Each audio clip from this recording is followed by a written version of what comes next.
Well, now that you've got this incredible foundation, you know the 5 disciplines to thrive in any economy, we're now going to step into really focusing on strategies. 12 core strategies that are the basis of any business. In fact, this is really how you go from 0 to 100 million or to 1 billion, depending upon the size of your industry and the direction you're going as a company. The man I'm going to introduce you to is a gentleman who is my partner and my friend. He's a gentleman I've known for about 17 years. He's been incredibly successful. Chet Holmes has worked with 60 of the top Fortune 500 companies, from Apple Computers to American Express. But it didn't matter who he's working with, he's always found a way to add value, to make a difference. He wrote the #1 sales book of the last few years on Amazon called The Ultimate Sales Machine. It's still doing incredibly well. In addition to all that, he's always been the #1 sales producer in any company he went to work for, never #2. Now, he's got a really interesting background, and it kind of helps you understand why Chet became so successful. Chet went to work at a very early age for a man named Charlie Munger. I'm sure you probably recognize the name. Charlie Munger is a multi-billionaire. He happens to be Warren Buffett's partner.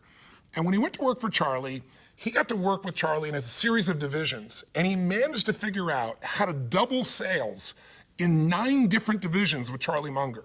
9 different divisions, double the sales, all in 12 to 15 months. In a couple of divisions, he doubled the sales 2 and 3 years in a row. Well, the strategies he learned to do that are the strategies he now teaches around the world.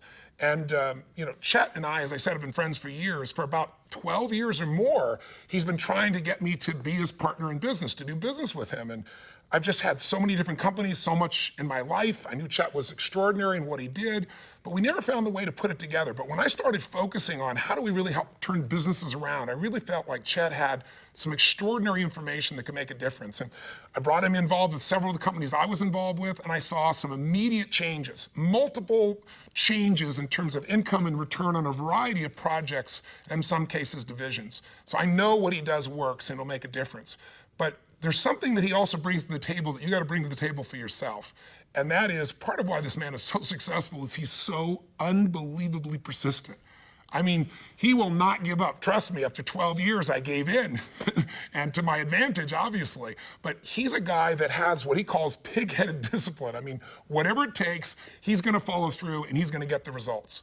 Part of why Chet and I are really partners, too, is because we both believe in mastery. And that's what this whole session is about, the entire program.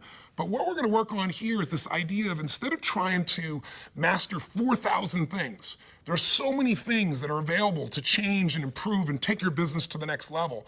Trying to do all 4,000 will overwhelm you, and you're not going to master anything. Mastery is really about taking about a dozen things and doing them 4,000 times, doing it over and over again till it's in your body, in your organization, and consistently producing results. That's what Chet's about. That's what we're about together. And he's about to take you on a journey on how to go from 0 to 100 million or 1 billion. Please welcome my dear friend and partner, Chet Holmes. Give it up, ladies and gentlemen.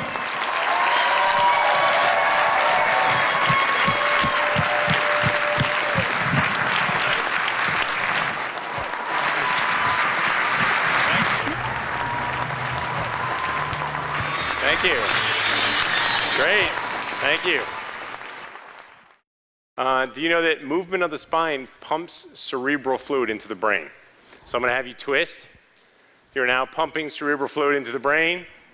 I'm going to have you bend this way, all at the same time, same way, then this way, because otherwise you smash heads. Now back. Who can still touch your toes? Hard to do with the table in front of you. Okay, now move the hips. That's good, like this, make like Elvis. I've actually won a contest as an Elvis Presley impersonator. Of course, everybody else was 70 years old, so, but have a seat. It kind of annoys me. Any Elvis fans in the audience? Okay, so you're giving away your age. But it kind of annoys me when I see these Elvis impersonators and they do the Elvis moves and they all look so lame. Like last summer, they had, that America's Got Talent? And it was this Elvis guy that got like into the top 10 or whatever. And he looked like Elvis, he sang like Elvis, but when it came time to the moves, he did not have the moves at all. So I would like to teach you all how to move like Elvis so that this is something that now when you see an Elvis impersonator, you'll know what they're doing wrong, right? So this guy, he gets up there and he takes the microphone. He's wearing the Elvis suit, right? Wait, I'm gonna put my collar up if I'm gonna do this right. And he goes like this. He strikes the iconic pose like this, you know, puts his arm up like this and goes like this. You know, that looks so lame. It's like Elvis never did that move. It looks so lame. So I'm gonna teach you how to do it. It was in the knees. That's what it was. He would move his knees like this, and then would shoot the other knee out and made the hips do this, you know, like thing like this, right? So I want you all to stand up and do a little Elvis now. Come on. Let's get the cerebral fluid pumping. Oh, since my baby. It looks pretty good over here. We have some women that are making you guys look pathetic. Okay, great. All right, great. If you master the material that I'm going to show you here today, you will be among the top 0.01% of marketers and business executives in the world today. And I speak from great experience. But let me start off by telling you what I think your biggest marketing challenge is today, and that is what we call the clutter factor. And I did a research project in 1992 for Pacific Bell, and the clutter factor, as it were, was at 2,000 commercial messages. By 1993, it was at 3,000. Anybody know what it's at today? It's like 30,000. How many people in here sell business to business?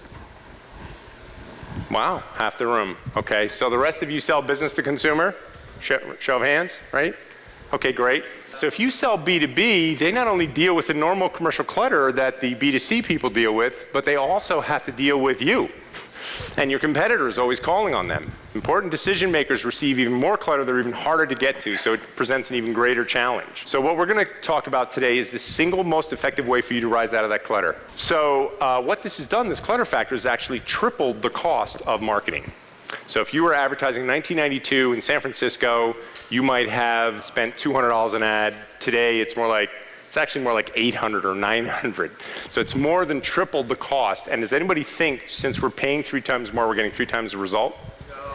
Okay, actually, we're getting half the result, because it takes twice as many ads to get the same result that you got back in 1992 or 1993. So the bottom line today, it's costing you 3 times more to get half the result. So what are you going to do about that? This is what we're all here to talk about. It's what we call strategy versus tactics. The tactical approach is to work harder. So I've literally presented that kind of information to a sales manager, a Fortune 100 company, and his reaction to me was, well, we'll just have to have our salespeople call twice as much. Okay? The strategic approach is to work smarter. So I would challenge you to think, well, what could we do the first time we try that would work really well, that would really get attention? And that's what I'm going to challenge you here to do, and that's what we're going to talk about today. So how many people here have had training on my material? Show of hands. Okay. How many people have had a lot of training on my material? Like you have the Business Growth Masters or PEQ? Okay. Have the book? Okay, great. So if you've already had a lot of my training, fear not, because I'm going to go deeper. I'm going to teach things I've never taught in any other venue. Of course, you know, you team up with Tony Robbins, you can imagine how much that pushes you. I mean, first of all, you talk about Elvis. Everybody said they didn't want to follow Elvis on stage. The 2 things you never want to do as a speaker, you never want to follow Tony Robbins, and you never want to follow lunch at 4 o'clock in the afternoon, right? Really bad. Yeah. So I'll actually have you standing up many times during the course of this, because then when you're really hungry, you eat twice as much as you normally would eat, and then you get brain coma, and then I have to work twice as hard to keep you awake. So, but if you're really familiar with my stuff, I have to lay some foundations. So there's going to be some material that you're familiar with, and don't worry about it. You're at 50 miles an hour, and I'm going to take you to 100 miles an hour. But if you haven't had my material, which is probably 70% of the room, then you're going to go from 0 to 100 miles an hour, and it's going to be a pretty wild ride. And besides, repetition is the mother of skill, right? Didn't Tony talk about cognitive learning, and then, you know, the more you see it, the better off you are, and the more you're going to gain from it every time you see it. So in my experience, I don't know if Tony mentioned this or not, but I've had 60 Fortune 500 clients, and I got them all myself, cold calling, using techniques that you're going to learn at this event. So anybody who wants to get the absolute biggest clients in the world, we're going to show you how, and you're going to be utterly confident that you can do it. Totally confident that you can do it. I've gotten 60 of these guys, and so I have a great point of reference, and I've also worked with entrepreneurs all over the world of every kind you can imagine, from multi-billion-dollar companies right down to $2 and $3 million companies. And I found there's 3 types of executives. The first type is the strategic executive. This is probably 0.8%, not even a full percent. And what this means is these are big thinkers, but they're not interested in the detail. And so in my career, I've worked with maybe 2 or 3 of these guys, and they are brilliant. It's like they come up with these ideas, and you're like, holy cow, that guy is smart. I would have never thought of that. Just really, really brilliant. I worked with one executive who, his solution to the challenge that these salespeople were having, where they had to try twice as many, was to reposition them as more like marketing consultants rather than salespeople, which was a great idea. But what he lacked was the proper training and tools to back that up. He's not interested in it. The super strategist, the guy who just is strategically oriented, cannot really operate effectively at the tactical level. And that brings us to the next kind of executive, which is 98%, 99% actually. So 99% are what we call tactical executives. Most of you are probably tactical. And what that means is that if you hear the challenges that salespeople can't get in to see people, so you just have them call twice as much. I have some of these executives working for me in some of my companies, and they don't even understand strategy, but that doesn't mean they're not valuable, because anybody who will cold call all day long and pound away on the phones is valuable, right? But you can explain to this person the strategy you're trying to deploy, and then you ask them to explain it back to you, and they can't.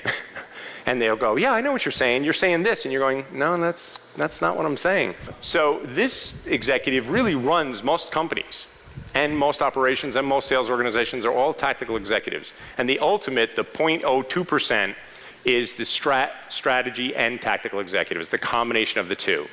That's someone who comes up with the big ideas and implements with piercing effectiveness at the tactical level. Very, very rare executive. And that's what we want to make all of you here today.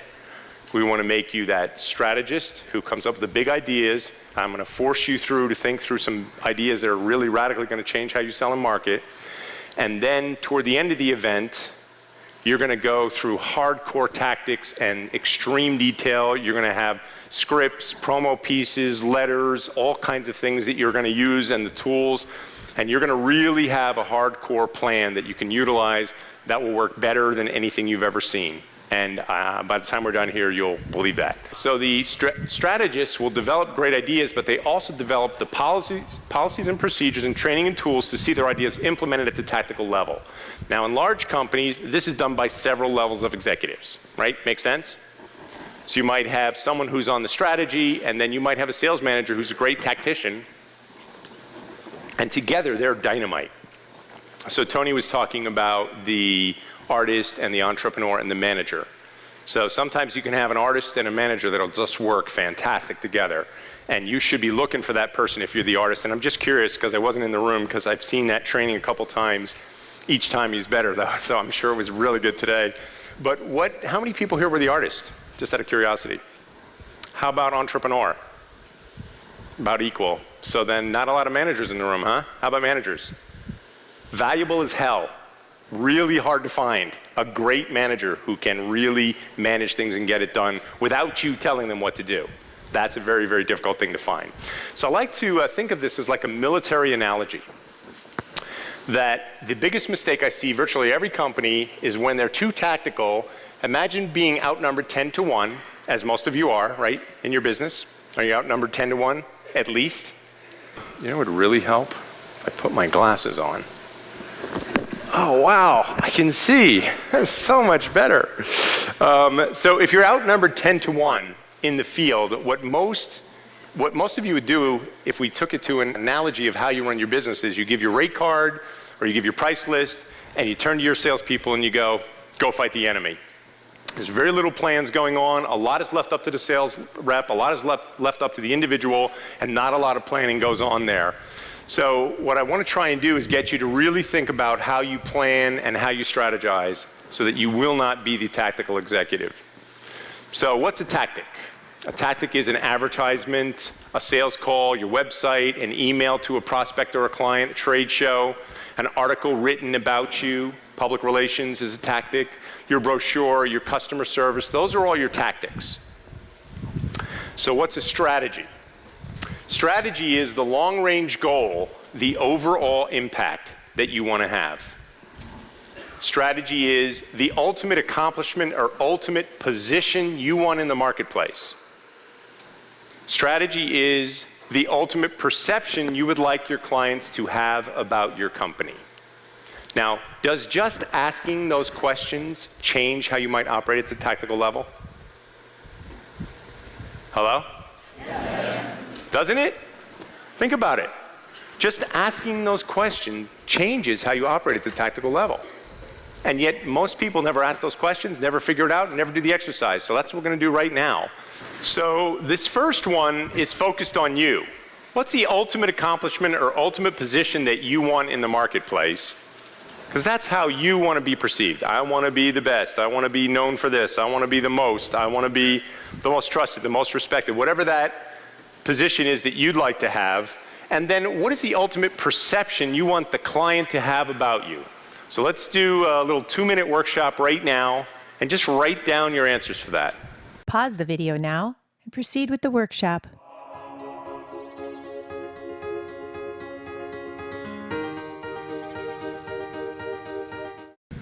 If you're to achieve the strategies you wrote down, do you have to change what you do at the tactical level? Yes or no? Okay. So as Tony said, I'd like you guys to play a little more full out. So yes or no? Yes. All right, right? You can see right away. Okay, so let's go deeper. Here's more. How do your tactical efforts support and help you accomplish that position? It's another strategic question. I'm forcing you all to be strategists here. What are the strategic objectives of each tactical effort? Think about that, because most of you don't even know what that means. How many people feel really confident you know exactly what that means?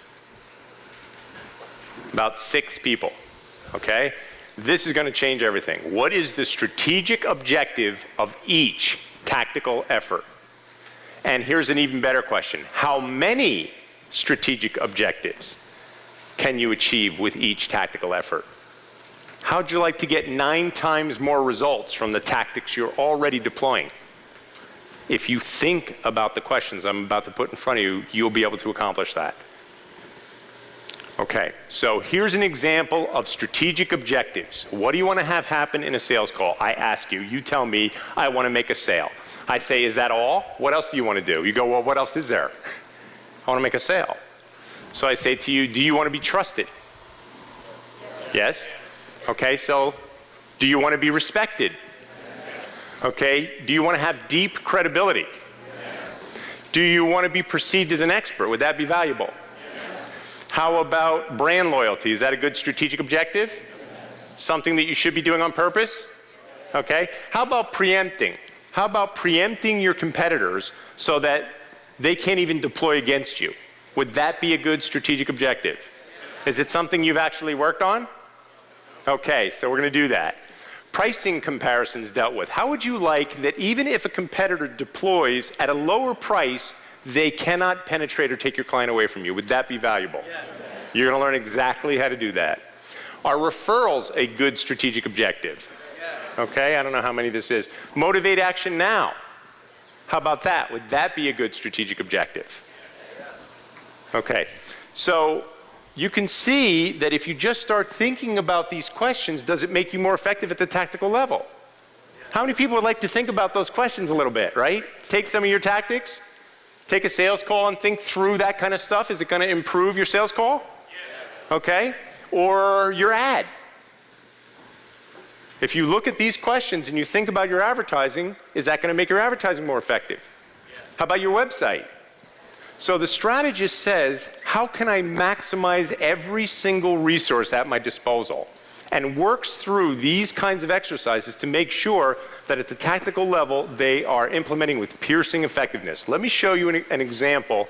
So here's how adding one strategic objective increased sales 600%. How'd you like to add just one extra strategic objective every time you have a tactic that would increase your sales 600%? That'd be good? Yes. Okay. So 2 furniture stores open up in a town at the same time. In store 1, you go in, you say, I'd like to buy a couch, and the person tries to sell you a couch. That is a tactical interaction. In store 2, they will sell you the couch, but the salespeople are constantly trained to sell the store. So while you're on your way to the couch, the salesperson says, first time in the store, and proceeds to strategically put ideas in your head deliberately designed to build some brand loyalty, which I'm going to give you very exact specifics. And what happens is these 2 stores open up at the same time, and over a 4-year period, this store grew at 10% per year, basically based upon increasing the price of furniture. This store grew at 600% over the same 4-year period. So over time, the store developed a large loyal following and an excellent reputation in the community on purpose, not by accident. The owners of the store trained the salespeople to constantly pitch the store to every single person so that you felt a kinship about that store, and I'm going to take you through that. So the first question is, how about you? Because your products are one thing. Selling the furniture, that's what you want to do in a furniture store, right? But is it a good strategy to try and build some brand loyalty on purpose? Yes? Okay, good. So let's do a little workshop. What you should say about your company every time you interact with a client. The furniture store said the following, just to give you some ideas. They gave a brief history. First time in the store, even if you said yes, they say, well, then you know that we were founded by, and they still pitch the store. Even if you said yes. Okay, have you ever been in a restaurant where someone says, first time in our restaurant? My training, I think. Probably. You know, we've been teaching this for like 20 years, and I focused a lot on the restaurant industry, teaching them that anybody own restaurants, by the way? Anybody in here? Okay, we got a couple of you. Your waiters are your salespeople. So they must be expertly trained on all the material that we're covering here. So they would give a brief history. We were founded by 2 brothers 45 years ago. Then they would say, we have 6 stores, so we're able to buy furniture at a much greater rate and much better pricing than anybody. We know more about furniture than any furniture store salesperson you will ever meet. I can tell you the exact construction of this couch. I can explain everything about it. So anything you want to know about this couch you're looking at, this bedroom set or this dining room set, I can tell you why it's priced the way it is and why it's designed and built the way it is. And then if you buy from us, you become part of our family. Literally, this is part of the pitch. You become part of our family. And if you get a chip in your coffee table, even if it's not our fault, like the furniture was not defective, you call us up and we will send an expert repairman out to fix that chip in your coffee table. Does that sound good? Okay. So that was it. It was just this little pitch, and of course we have free delivery. And a lot of the stuff that they talked about, a lot of furniture stores do, they just don't talk about it. Not strategic enough. You understand? So let's do that little workshop now. Where would you put that communication, and what are you going to say? What are you going to say to sell your company, not just your product, but why they want to do business with your company, and where would you put that in your interaction with the prospect? Take a minute and do that. Pause the video now and proceed with the workshop.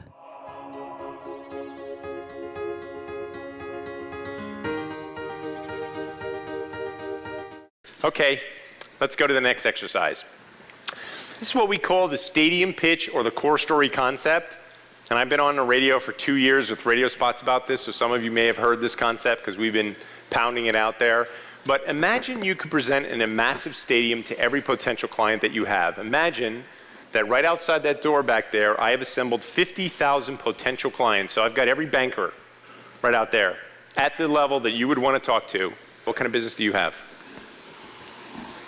Real estate training. Okay, so you train real estate brokers. Okay, so I've got 50,000 of them. Are there 50,000 real estate brokers? How many? 600,000.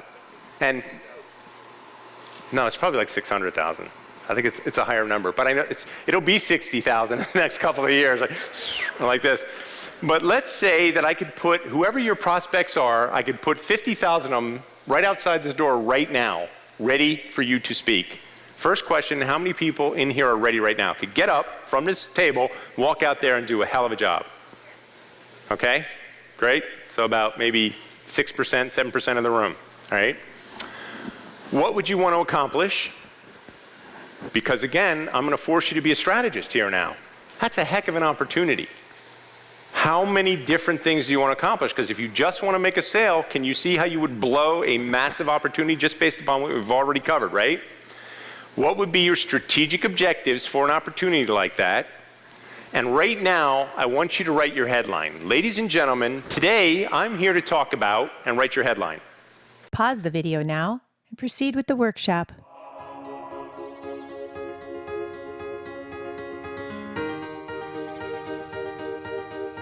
Who wants to share? Okay, take that gentleman right there. My name's Jeff Moore. I'm a seafood importer, processor, and trader. Right. And who's outside the door? Who's in your audience?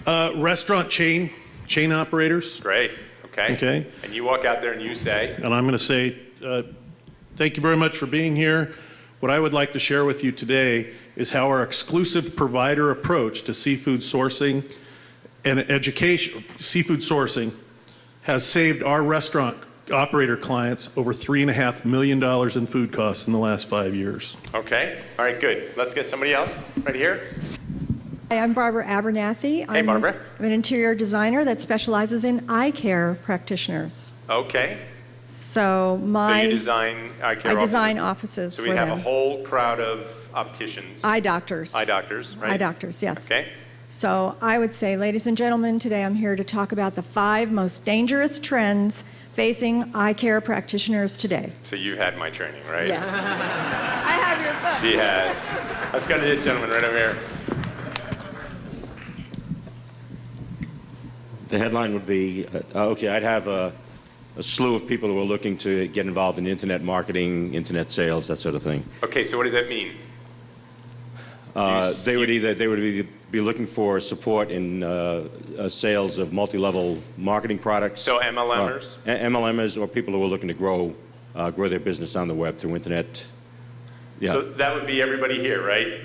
Okay. So Great. 50,000, here's your audience. All right. So today I'm here to talk about your success and growth, both financial and personal. Okay. All right, great. Right in front of him, right there. Hi, Chet.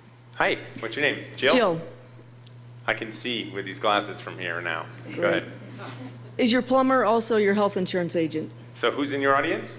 People have to purchase their own health insurance. People who what? Have to buy their own health insurance, Okay, why do they have to do that? Because they're self-employed or? or they just don't have any. And No. your thing is your plumber? Also your health insurance agent. Okay. You got to explain that. Just one more sentence on why, why, you know, what's your thinking? It's because agents they come and go all the time, like real estate people. Uh-huh. You know, and when the economy goes down, no, I didn't mean that in a bad way. So, Not thinking trained by him. no, when the market's down, everybody jumps into a different industry, and some of that is also health insurance. They do part-time. Okay, one more. Okay, over here, this gentleman. Hello. Hi, I'm Brett Robotsky from Boca Raton, Florida. Hey, Brett. I'm a podiatrist. So my statement was, I'm here to talk to... Who's in your audience? Well, I'm basically anybody with Parents? feet. Oh, podiatrist. Right. I'm thinking pediatrician. Okay, so that's all of us, right? Well, except some veterans, but Okay, outside wait. of them. First, are you trained on my stuff? What? Are you trained on my stuff? No. I've read the first 2 chapters. Oh, So okay, I don't know good. if you call that training. No. but I just put it on my Kindle, so I've enjoyed it. Okay. I'm here to talk about keeping the youth in your feet and staying away from pain for the rest of your life. Okay? Okay. We're going to make all those way stronger. Jeffrey, way stronger. I'm going to up that one big time for you. Okay? So we're going to make all those way stronger. Because let me just show you. Okay? So we already did that. Let me define who's in your audience, because this is really going to help you write a much better title. Okay? What you're going to find for any given audience at any given time, there's always about 3% buying right now. Okay? Would you like me to prove that? How many people in this audience right now are in the market for a car, like literally you're going to buy one in the next week or two? About 3%. Not a lot, 9 people, whatever it is. Okay? How about in the next 4 or 5 months, your lease is going to come up, or you're going to get a car. So you're in the open to it category. Show of hands. Okay? So maybe another 7, 8%. That's any product or service at any given time. There's always 3% buying right now. They drive all of commerce, whatever it is. If we ask how many people in the room are going to buy furniture, you're going to buy furniture in the recent future. Okay, well, so again, maybe 3 or 4%. And that's in this audience. But the average, the massive number here that you're seeing, the majority of this pyramid falls into one of 3 categories. The first is 30%, is which, just not thinking about it. Whatever the product is you're selling. So we'll take Jeff's seafood example. And, you know, right now, if I'm in the buying to it category, and Jeff's title was, if you're, you know, I'm going to show you how to save money in your seafood purchasing. Well, if I'm in the buying now category, I'm very interested. If I'm not really thinking about that right now, that's not a good title.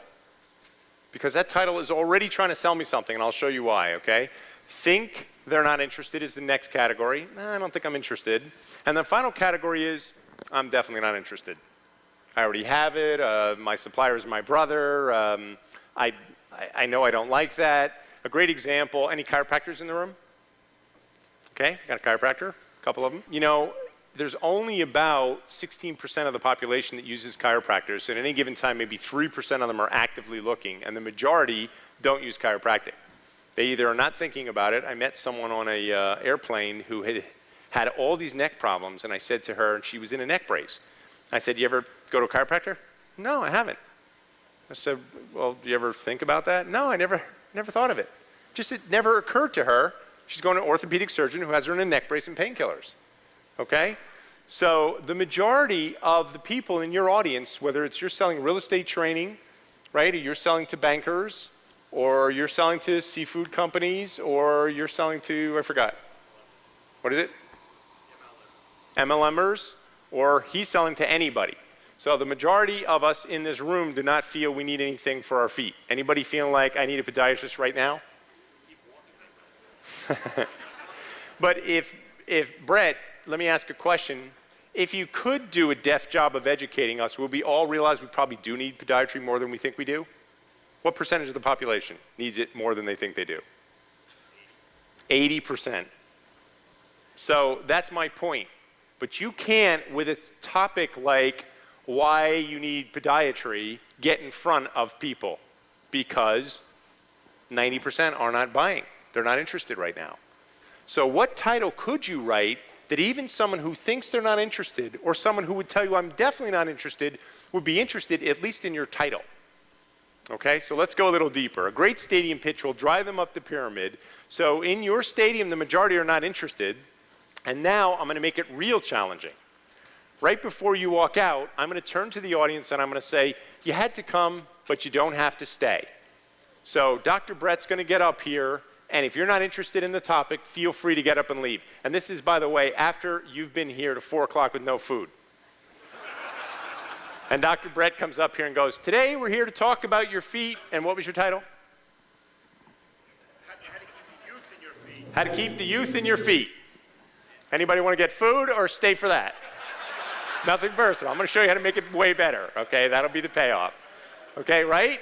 So what title could you write where everybody's going, well, that sounds kind of interesting. For your type of product or service, what could you offer that every person is staying in that room, okay? So you'd want a title that's focused on them, not on you, okay? I'll give you an example here.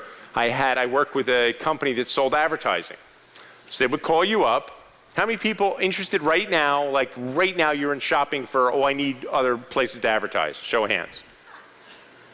3%, maybe 4 in this room, okay? So basically, most of you are not interested in advertising right now. So if I called you up and said, hi, I'd love to come talk to you about advertising in my magazine, my newspaper, my radio show, my television show, that's going to be a really hard appointment to get. But just like Dr. Brett, if I can get in front of you and I can do a deft job of educating you, I might be able to take you from the bottom of that pyramid right up into the buying now category, okay? So let me flesh this out with a new strategy. It's called education-based marketing. Write this down. People will come to you way faster and stay way longer to learn something of value to them than they will ever come to be sold to. So most of the titles that we heard are implying that you're going to sell me something, except Barbara. It's Barbara, right? Who is highly trained in my stuff. I could tell by her title. Okay, so this is really powerful for B2B and B2C, because any title that you would write in that stadium pitch that would make that audience stay, even though they're hungry, is a great headline for an ad for anything that you would want to do to promote your product or service. Okay, it's a strategy for both attracting clients faster and in greater numbers and keeping their attention longer, and it's also highly effective in many other strategic objectives. So I'm going to show you this concept, education-based marketing, is super powerful for accomplishing like 13 different strategic objectives. So I'm going to flesh that out for you. So a bad title, why you should buy advertising in our newspaper. I worked on a big newspaper turnaround, which we'll talk about a little bit later. Better title, so let's say you want to go after car dealerships and you're the local newspaper, and you call up the car dealership and you say, I would like you to buy advertising, or I'd like to come and talk to you about advertising. So we know only 3% are buying now, which means you make 100 phone calls, how many people would be interested in talking to you? That's a small number and a lot of work. But if you called me up and you said, yeah, Mr. Car Dealership, you know, we've done some research and we found out there's 5 reasons why all companies fail and 7 reasons why all companies succeed, and we'd love to come by and share that information with you. And by the way, we're going to be showing it to all your competitors this week. You're going to have better luck at getting an appointment with that. But now you have to live up to the promise, and I'm going to show you why that's the most worthy goal you could possibly have. Okay? They'll stay here a little bit longer if that's the title of your stadium pitch. So you want to define your business in the broadest possible sense. And if you were, this is an old one, Tony, you might have even said this, it's the railroad analogy. Did you give this earlier? Okay, so I don't know if you gave the details, but in 1907, there were 4 wealthiest companies in the country were the big railroad companies. And in 1907, Henry Ford, did you do this detail? Henry Ford built the first 700 trucks. The first 700 trucks came off the assembly line, and any one of those 4 companies could have bought every truck he had. No big deal. But they thought they were in the railroad business. But what do railroads provide? Transportation, right? And then if they thought of themselves as, you know, we're shipping, and by the way, at that time, 80% of all shipping across the country was done by railroad. Today, 80% is done by truck. Kind of missed the opportunity there. So I just want to try and teach you to think of your company in the broadest possible way. So here's another example. Worked with a company recently, and they sell exercise equipment. Now, if you sell exercise equipment, what you need to know is you need to know everything about that exercise equipment. Okay? But if you took a broader possible view of yourself and you thought of yourself as maybe an exercise consultant, now you need to know more than just about the equipment. What do you need to know about? Exercise. Right? So now you can have a broader appeal, and you'll have more interest from people. And if you're an expert on exercise, it gives you more authority with the client, right? Anytime you're teaching me something of value that I don't know, you gain power in the relationship. Okay? So if they thought of themselves as a health and fitness expert, now they have a much broader scope. And again, think of the radio spots you do when you're selling equipment. Today we have a sale. You can buy our new, elliptical machine for 30% off. Come down right now. What category do you have to be in that pyramid in order for that ad to even appeal to you? Okay? How about if the ad said, did you know that there's 5 common mistakes that everybody makes when they exercise? If you exercise at all, then you want to call us right away for this free report on the 5 most common mistakes people make when they exercise. Is that appealing to a bigger number of the pyramid? But not the whole pyramid, right? Because not everybody exercises. But if you said, did you know there's one thing you can do every single day that will cut the chance of death by all disease in half? We're talking heart disease, cancer, diabetes, kidney failure, you name the disease. I can tell you one thing that you can do every single day that will cut the chance of death by all those diseases in half. Anybody interested in that information? Call for our free report. So the broader you can give yourself the view, the broader you can picture yourself or visualize yourself or strategically position yourself, the broader the audience you can pull in. Okay, so energy saving device, Talked to a fellow yesterday who sells solar energy. Where are you? Right? These guys sell solar energy, things that save energy. And this company, they had an energy saving device, so they would call you up if you're a restaurant or a hotel, and they'd say, we have an energy saving device. We'd love to come by and help you save money on your energy. And they made 100 phone calls and got 3%, okay? So when we started thinking of them as an energy consultant, now they need to know a little bit more information. They need to know about energy. How much energy are we consuming as a planet or as a city? In their case, they worked in a region of the United States. What's the cost of energy? How much has the cost of energy gone up? Because, by the way, if I can teach you that information, does it now help me start to position myself a little better if I'm selling energy equipment? And do you think that company had any of that information? No, because they're just selling a machine. They're thinking of themselves as a railroad company. As a railroad company, I don't need to know all this information about transportation, right? But if I'm an energy consultant, then I need to know all about energy. The cost of it, and by the way, you can't even believe the cost of energy and what's going on in that field right now. So my energy guys, you should be taking lots of notes here. Or if you were an energy conservation and green earth consultant. So we gave these guys 2 lines where they would call up these restaurants and say, hi, I'm with XYZ Energy Company, and would you like to avoid having blackouts in your restaurant? Yes. And would you like to, while avoiding having blackouts in your restaurant, make the earth a better, safer environment for you and your loved ones? Yes. 2 questions hard to say no to. In fact, if you own a restaurant, there's no way, or a hotel, there's no way you want to black out. And so now, as a energy conservation and green earth consultant, we got to know about global warming, we got to know about your ecological footprint, we got to know about all this stuff. And so that's in their core story, their stadium pitch, all that information. When those guys started using that approach, they increased their appointment setting 10 times. 10 times. So if you can have a broader approach and take a stronger position on what you would do for that client, you can dramatically increase your appeal. So now let's do that little workshop. What's your basic, what's a little more strategic, and what's the broadest possible view? Pause the video now and proceed with the workshop.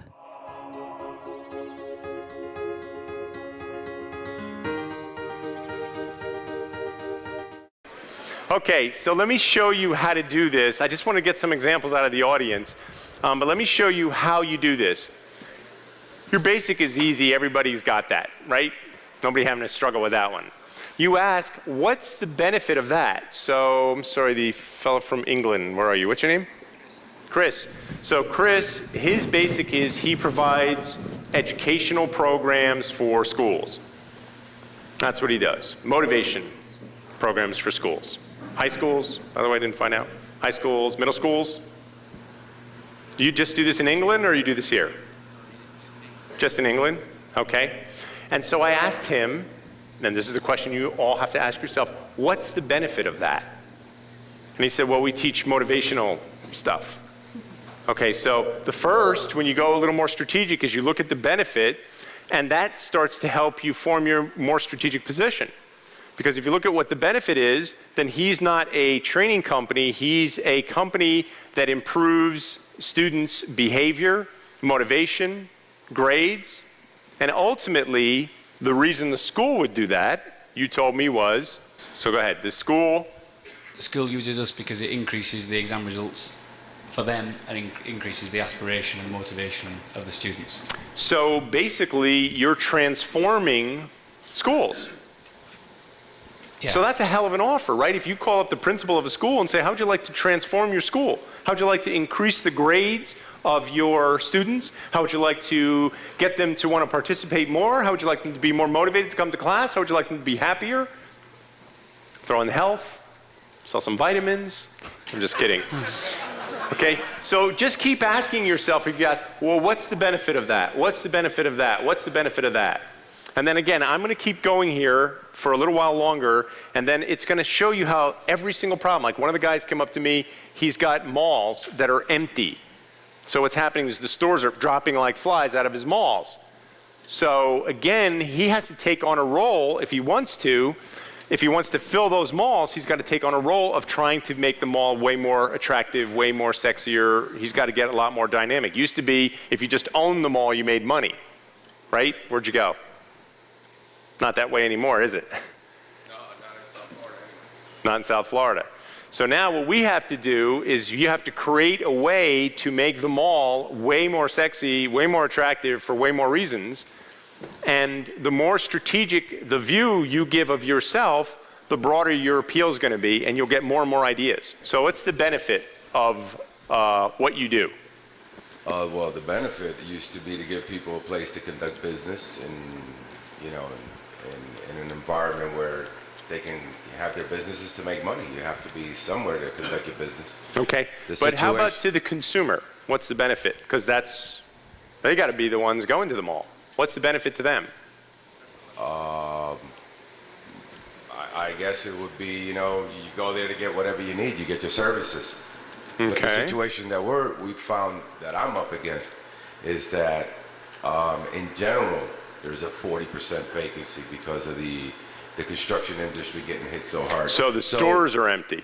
Yeah, basically. And what's happened is that I've reduced, I basically cut down the rental rates. In some cases, over 40%, and they're still not coming. Okay. So it's kind of tough. Okay.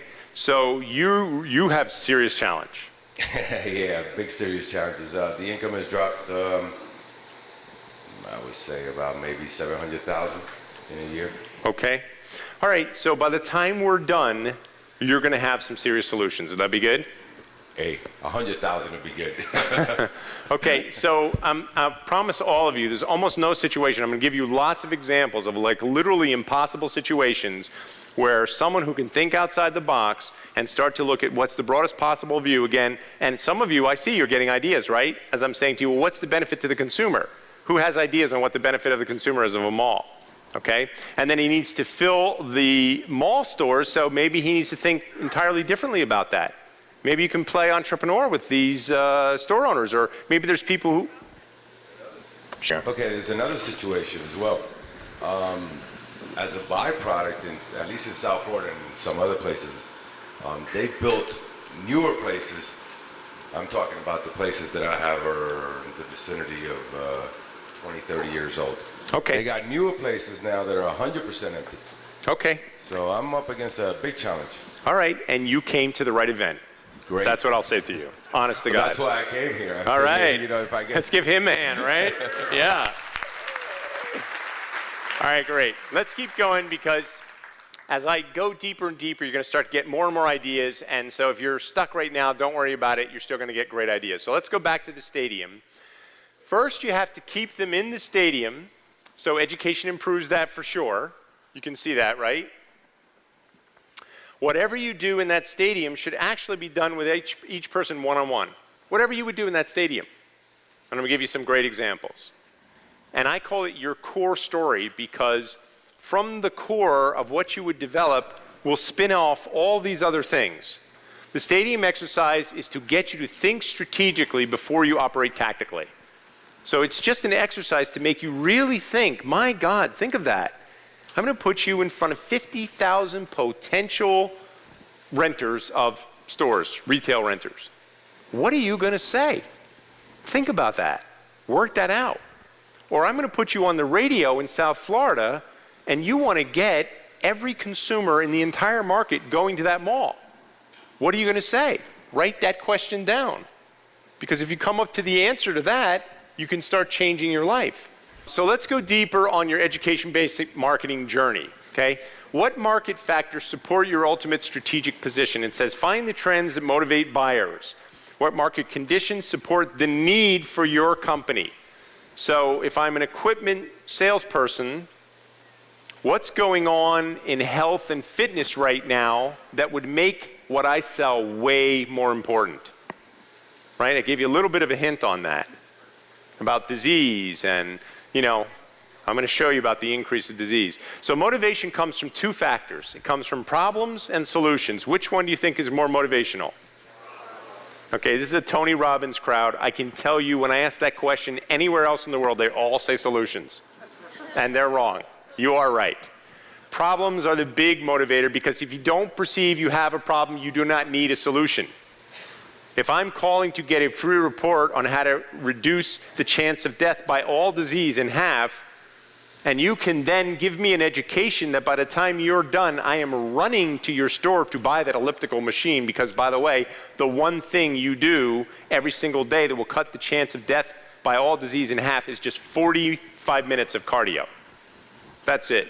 You want to cut the chance of dying by cancer in half, heart disease in half? It's actually, the statistics are really even better. It goes from like 1 out of every 3 men will get cancer, and if you work out 45 minutes every day, only a half a guy in every 10. So it's like 0.05%. It's some really good data there, okay? So write this down. Market data is way more motivational than product data. Market data is way more motivational than product data. And I'm going to prove that to you. 15 ways to Sunday. So I had a client that sold vitamins. Their USP, what's that stand for? Unique selling proposition. Okay, we're going to one-up that big time here today.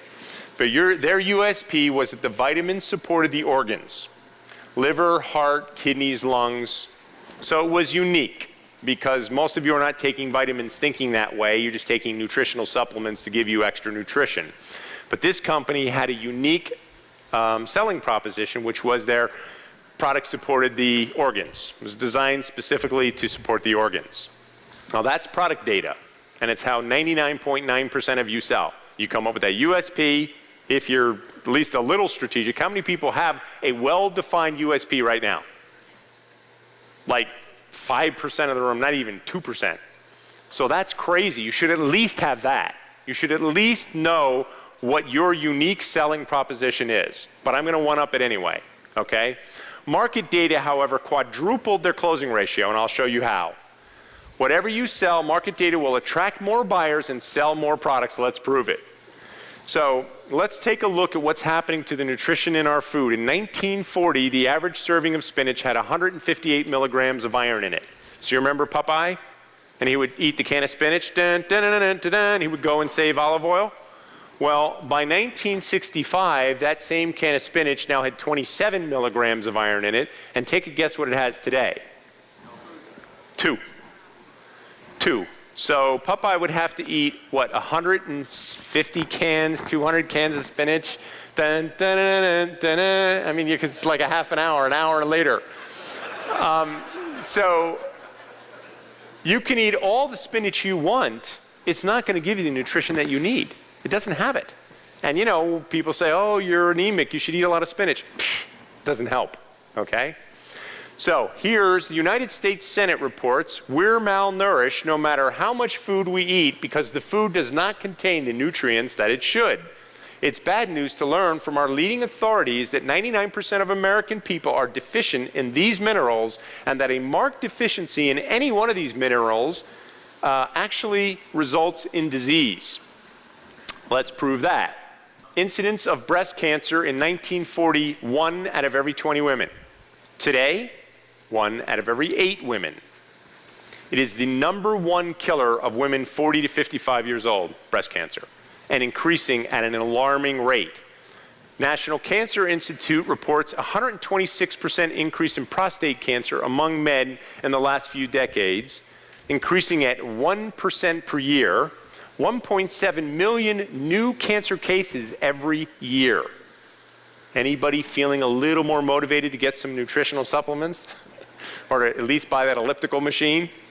Okay, so you see what I'm doing? Like, I'm showing you how market data is way more motivational than product data. Plus, it's more interesting, isn't it? This is interesting. You don't know these, most people don't know this kind of data. So now let's take a little further. Some scientists say that as a species, we are on the verge of extinction. Sperm production per milliliter of semen by the average adult male in 1929 was 100 million sperms per milliliter. By 1990, it was 66 million. Today, it's 5 million. That is a 95% decline in sperm production in the United States. Some scientists say that we literally are on the verge of extinction, and in the last speech I gave, there was a scientist in the room who said, and it's not just people, it's animals. Like animals in the wild, deer, wolves. Sperm production is down across the board on the whole planet. And it's not just in the United States, by the way. Danish, French, Scottish, Belgium, they've all studied it. Loss of sperm fertility is the worst in the United States, but they're all experiencing it. It's dropping by 2% per year while deformed sperm steadily rises. So that's sperm that's not capable of causing pregnancy. Scottish study, the youngest men had the lowest sperm counts. So like a 75-year-old guy who was weaned on much better nutrition than you is like 5 times more fertile than an 18-year-old guy. I can get you pregnant, honey. You see, those Scottish guys were real happy to hear that, Belgium study, sperm with normal swimming ability dropped 53%.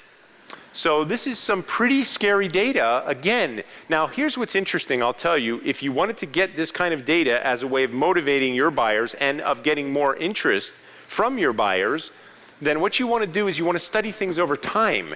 Because today, finding out that you have 5 million sperm count sounds like a lot of sperm to me, right? When you look at it from 1929, it's a huge, huge drop. 95% drop in male fertility. So who here feels a little more motivated to have good nutritional supplements? Okay? Let me show you something. Another mind blower. In 1938, 1/4 of all vitamins taken by Americans were prescribed by medical doctors. They were experts on vitamins and nutrition. What happened? Okay, not slamming doctors, because today most MDs not only don't believe in them, they don't know anything about them. My doctor stopped me in mid-sentence and said, clearly you know more about nutrition than I do. Serious conversation, right? You know that. Any medical doctors in the room? Probably you're the more alternative-oriented if you're showing up at a Tony Robbins event. But seriously, most of them, they don't know anything about nutrition. It's not something that they study. They sure as heck don't know anything about vitamins. So what happened? Well, in 1945, a study was conducted on malnourished children. They found them in Africa. And a bunch of our scientists went over there to try and save their lives. So it says they were dying with big stomachs and large fatty livers, skin rashes and sores, plus gray or no hair. By the way, if you're malnourished, your hair starts to fall out or you go gray prematurely. So one of the causes of not having enough nutrition is you don't have the vitality to keep the color in your hair. Okay, they divided the dying children into 3 groups because they were dying anyway, and the villagers of this African village had all died already, and there was just the children left. There was 21 of them, and they divided them into 3 groups. And the doctors of that time were big on nutritional supplements. So I remember 1 a day and those kind of vitamins, right? So they took the 3 kids and they fed them all normal food, but to the one control group, they gave them all vitamins, and they died so fast, the doctors were like, and that's what happened where doctors started not believing in vitamins because it killed all 7 of those children, died, and the doctors said that the vitamins seemed to hasten their death. Now, new research shows that because of if you don't have enough enzymes in your system and you're not strong enough to metabolize nutritional supplements, they actually do tax your system. I see these people taking 40 vitamins, I just shake my head because of this research.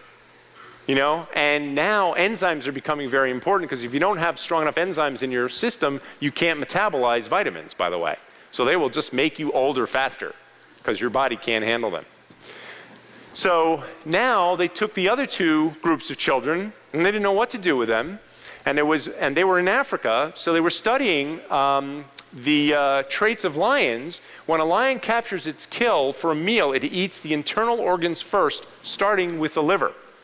The most enzyme-rich part, it eats the stomach second, by the way. So studies show that when you eat liver, the majority of nutrition in liver goes to your liver. So now they take radioactive isotopes and they attached it to liver, not with the children, but they did this with dogs. And this is 1945, and you could probably get away with this kind of stuff. Today we would scream and yell, and you could never do it. But they took it and they fed it to dogs, and then they tracked where the nutrition went, and the vast majority of the nutrition went right to the liver if you eat liver. It was amazing, like it actually strengthened the liver. And then this Nobel Prize winning researcher studied, and again, I don't want to tell you the horrible experiments that he did, but he conclusively proved and won a Nobel Prize for showing that whole organ protein foods, liver, kidney, spleen, heart, things like this, actually create the most red blood cells. And in order, they are the stomach, number one, because it has, digestive enzymes in it, liver, kidney, spleen, and heart. And they took those children and they fed stomach to the 7 of them while they were also feeding them normal foods, and they fed liver to the other 7 of them. And of the 7 they fed liver to, only 2 died, and the other 5 restored to complete perfect health. And to the other 7 that they fed stomach to, they all completely 100% recuperated. So take a guess what this client sells. Anybody interested? Okay, so best strategic objective, a la Jay Abraham, who's one of our keynote speakers tomorrow, is you don't have customers, you have clients. How many people have heard this one? Okay, not very many of you, so I'll explain it. Dictionary definition of a customer is someone who buys a product or service. If you look in the dictionary, what's a customer? They buy a product or service from someone else. It's a real, light, very tactical relationship. A client is one who is under the care, protection, and guidance of an expert in a particular field. So if you are an architect, you have clients. If you are an attorney, you have clients. If you are an accountant, you have clients. So you have a much greater fiduciary responsibility to your clients than someone who has customers. So if I said to all of you that you now have clients, because this is one of the most powerful strategic objectives you could have. Think of yourself as having not customers now, but you have clients. You will never see me use the word customer, ever. We only have clients at all of our companies, okay? So let's talk about this approach as it relates to your approach to marketing, because if they're under your care, guidance, and protection, right, Chris from England, if they're under his care, guidance, if he looks at himself as all of our schools are clients and they're under my care, guidance, and protection, then you have a moral obligation that becomes stronger, doesn't it? You need to know more. You need to be a much more educationally oriented marketer. You need to be much more educationally oriented when you sell.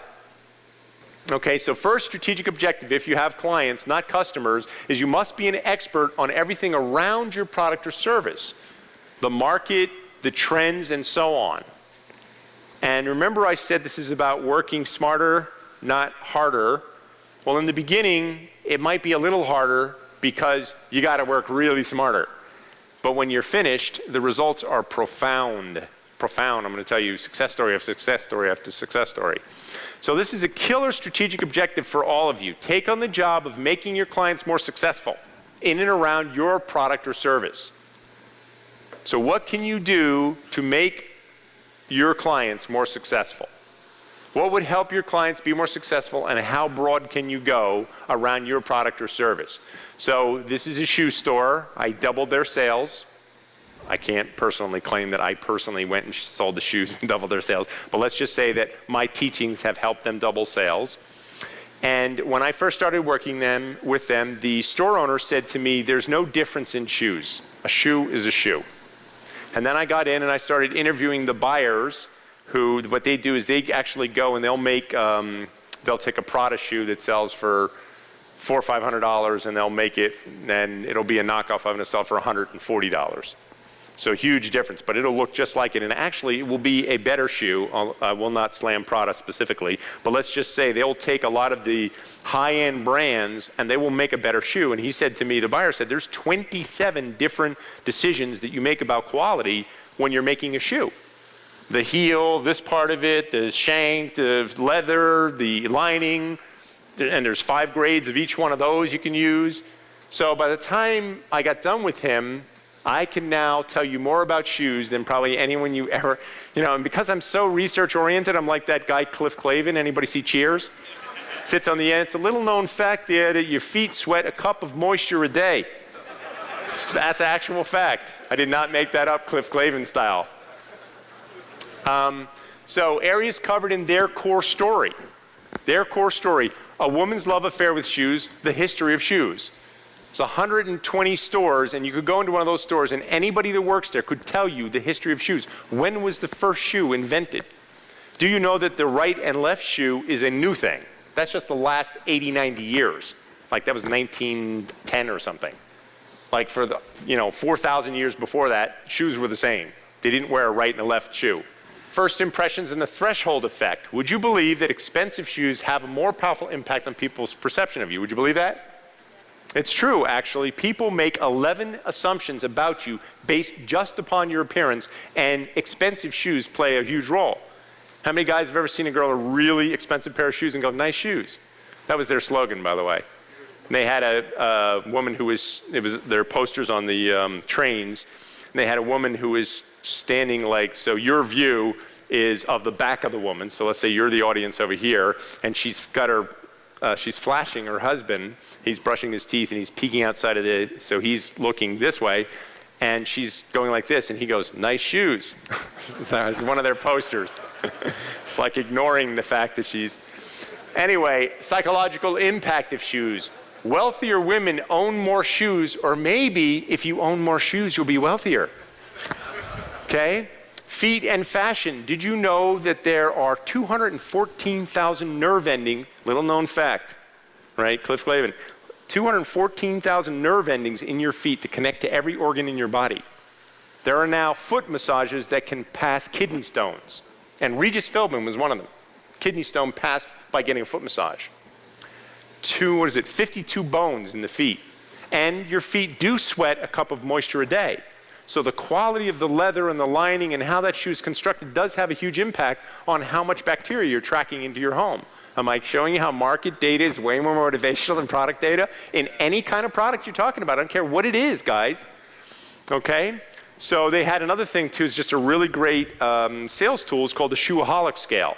And at the top of the scale it said men. Average man has 7 pairs of shoes. And then it said they just don't get the shoe thing. And then from there, it jumped right to, if you earn $50,000, you have 32 pairs of shoes, and it went on from there. And it went all the way up to Celine Dion, who had 1,200 pairs of shoes.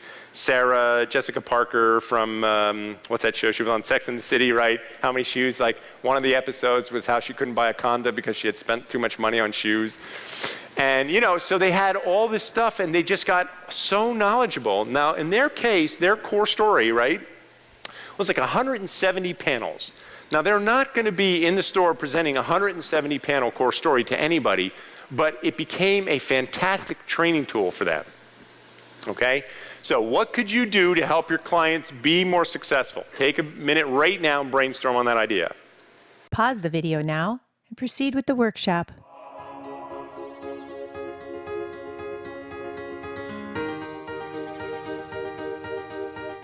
So by the way, you know what a car sales experience is like.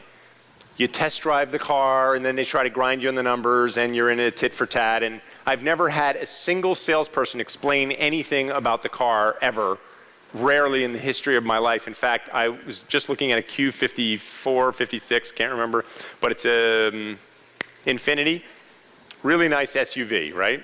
So I'm in the back seat with the sales guy, and they have this thing, your armrest, and it's like a cup holder and armrest thing. And I go, and he shows me how the seats fold down. I go, well, this thing's in the way. Does that come out? And he goes, oh, no, that doesn't come out. So I shake it, and it shakes really easy. I go, it sure feels like it comes out. He goes, no, it doesn't come out.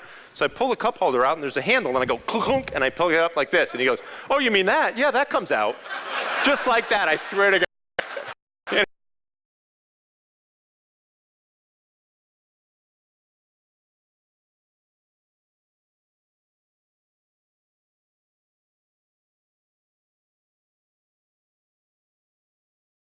Right? Everybody knows that? Not even close to a Mercedes. Not even close. Did you know that Mercedes invented every major safety feature invented? Safety belt, Mercedes. Airbags, Mercedes. Non-locking brakes, so that the brakes don't lock up and you slide twice as far. Anti-locking brake, I couldn't come up with a name. Crumple zones, so the car takes the impact instead of you. The engine now dropping out of all cars, all Mercedes. It invented safety. Volvo, pah. But seriously, they are way more safer. Like, there's rankings. You can look at that stuff. Mercedes is like the safest car on the planet. Some of those cars drive for you if you get in an accident. Like, they're most highest end brands. And so now, if you go into this car dealership, they will take that brochure and they'll show you, like, look, whether you buy from us or not, now watch how this positions me. Whether you buy from us or not, there's 6 things you should consider before buying any car. Anybody interested? If you're buying a car, is that of interest to you? Okay? And now you've got an independent research firm that went out and researched that and then teaches you all of this information. So one of them was safety, and it shows you that information. Another criteria, we call this the buying criteria, resetting the buying criteria, was don't buy a fad. And then it showed you like the Hummer, like the value of a Hummer drops off the day you drop it off like 42% more than any other car on the road. That's like the dinosaur now. Who's buying a Hummer? 12 miles to the gallon. But other cars, the PT Cruiser was really sexy there for a while. The Volkswagen Beetle, they reinvented the Beetle, So they had that statistic in there and that data in there. And by the way, would you consider the Mercedes a fad? Hell no. Did you know that Mercedes, while we think Henry Ford invented the first engine for a car, was Mercedes, not Ford. Ford invented the assembly line, but I forget the guy's name, Carl Mercedes, whatever his name is. It's all in this simple little thing. This thing fits in your inside jacket pocket. And so now when the salesperson is working with you, go, well, there is 6 things, and it changed the whole dynamic. And it dramatically increased the closing ratio. And again, their core story is 187 panels or something. It's full of information from start to finish. And if you want to make safety more important, would it be valuable to know how many accidents there are a year? Would it be valuable to know that every 22 seconds somebody dies in a car accident? Would it be valuable to know that airbags and seat belts and crumple zones have increased the safety of cars like, 495% in the last 5 years? So that's data, that's market data. And you see how that repositions me as a car salesperson? I remember years ago I switched from a BMW to a what's called a Mark 7, Lincoln Mark 7 LSC, luxury sports coupe or whatever it was. And that was a really fine car. It was way faster than the BMW. I couldn't even believe this car. It was so amazing. And then they redesigned the car, and I wanted to get the Mark 8 now, except I'm too tall, and the ceiling was right on my head. I mean, the town car, sure, big sloppy town car I could drive. No offense, Ford. They were a client too.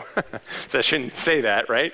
That's a different kind of a ride than their Mark 8, which is really fine automobile, but it's too small for me. I don't understand that. But again, I asked the sales guy, well, why did they change it? And he goes, oh, it's just a design cycle. That's his perception of why they changed the car. And I have a friend of mine who's an expert on cars. He's like, design cycle, are you kidding me? This car, they redesigned this, they redesigned that, and he starts naming up the manifold is different, the drivetrain is different, it's got twice as much torque and this kind of performance. That's the kind of information you should know if you're selling cars, and none of these guys know anything. This is highly preemptive, right? If I teach you the 6 most important things you need to know before you buy a car, and all 6 of them point toward buying a Mercedes, am I preempting my competition? And yet doing it in an educational way that serves the buyer. So again, what I said in the last workshop is, how can you help your client be more successful? There's an example. You can help your client be more successful by teaching them the 6 most important things they should know before they buy a product like yours. And it should be full of market data, because if you look at your strategic objectives, and one of them was raise your credibility, right? Is it going to raise your credibility if you've got a thing like that in your pocket when you're talking to me about buying a car? Yes or yes? Okay. Is it going to position you as more of an expert? Is it going to give you more influence? Is it going to help you be more trusted, more respected? Is it worth doing then? Chiropractor in the Yellow Pages. You go to the Yellow Pages, right? You're a chiropractor. You go to the Yellow Pages. There's 400 other chiropractors in the Yellow Pages. So we created an ad for a chiropractor that said, before you hire a chiropractor, there's 3 things you better know. Call us and we'll teach you that for free. So picture yourself. You're in the Yellow Pages looking at all these chiropractor ads, and one of them says, before you decide which chiropractor, know these 3 things, we'll give it to you for free. They went from getting, I think it was like 17 phone calls a month to 5 phone calls a day. And they were preempting the competition. Is that a strategic objective? How can you preempt your competition? What can you offer, no matter what it is that you sell, that your person's going to say, well, let me check that out before I buy? Because is this preemptive? right? Commercial roofer. So I have a client that helps people with their commercial roof maintenance programs. So this building, for example, they don't have a person probably on staff who is responsible for the maintenance because the roof on this building is probably like, $90 million. I think the average Walmart roof is $25 million or something like that, let's say. And so they use these maintenance companies, and all these companies, all they care about is cost. How can I get this for cheaper? Oh, you're a maintenance company? What are you? You're $8 and, whatever it is, $53 an hour? Okay, you're $52 an hour, boom, you got the job. And this company's been around for 100 years. So how can they use what I've just told you to reset the buying criteria? Because they can't compete. So many people come and go in this field. So many roofers come and go and start dropping their prices. You work for somebody, work for somebody, work for somebody. Then you go on your own, and you go to your own clients that your company had, and you underbid them for a lower price because you don't have the big overhead. You don't have all that stuff, and you can underbid them, and everything's about price. Well, if you're a strategist and you understand that market data is way more motivational than product data, then you start to do some research and you find out, which, by the way, no building owner that I've ever met knows any of this information. And so the other thing is, when they're selling, they would be relegated to the facilities manager. So this hotel has a facilities manager, and he will say, yeah, you're a roofing maintenance company, I've got one already. So remember, only 3% buying right now. So 3% might say, yeah, I hate the company I'm using, sure, come on and speak to me. And then you come in, and all he's going to care about is the price. So we created a program called the 5 Most Dangerous Trends Facing Building Owners. And they would call it Building Owners, and they'd say, we're with XYZ Roofing Company, and we'd love to come and talk to you about making your building a lot safer. Would you be interested? So the guy would say, oh, you do roofing? I'm sorry, I'm not interested. Talk to the facilities manager. That's who you need to talk to. And then our comeback would be, well, your facilities manager is probably not serving you as well as he could, and it's because they're going to be required to do a little more work than they really want to do, and they're not going to know the same things that we're going to teach you, and we will teach you how to reduce your costs dramatically, how to avoid litigation. By the way, do you know that the average mold remediation now is $11 million? And did you know that 85% of all roofs are replaced unnecessarily because the new company brought in didn't understand the old system? And if a roof costs $25 million, you think that might be worth 30 minutes of your time to learn how that won't happen to you? You will be able to manage your facilities manager way more effectively by seeing this information. So let me just ask you a question, Mr. Building Owner. Would it be worth 30 minutes of your time to save you potentially $25 million?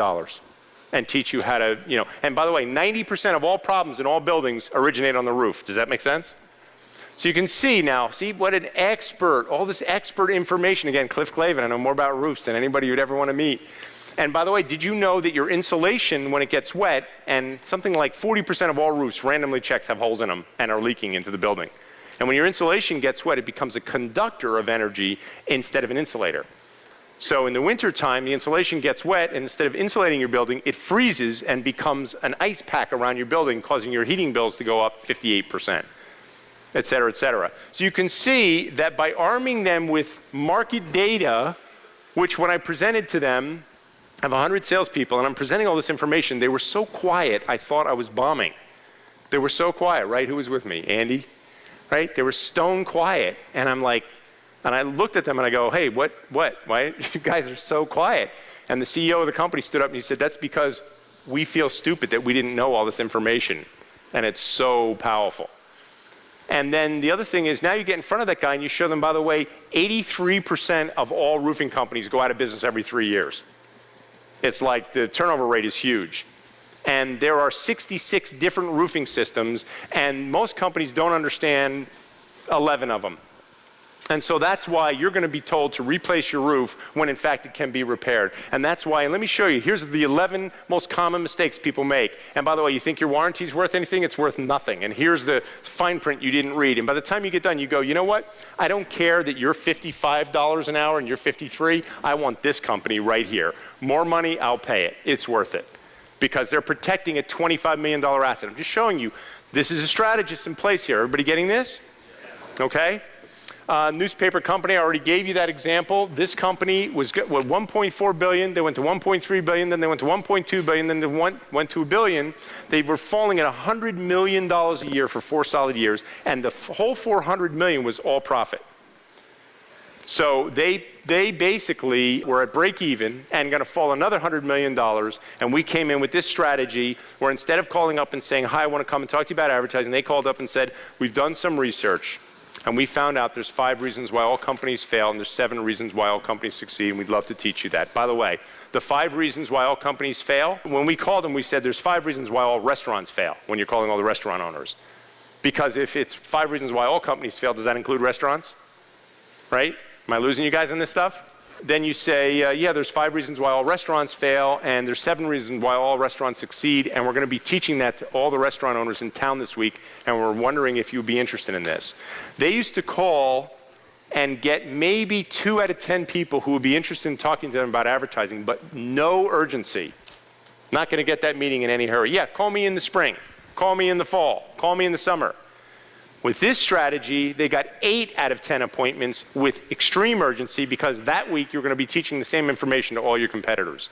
Now, you get in front of that client where it used to be, yeah, here's the rate card, here's our circulation, here's the size of the ads that you can take, what ad do you want to take?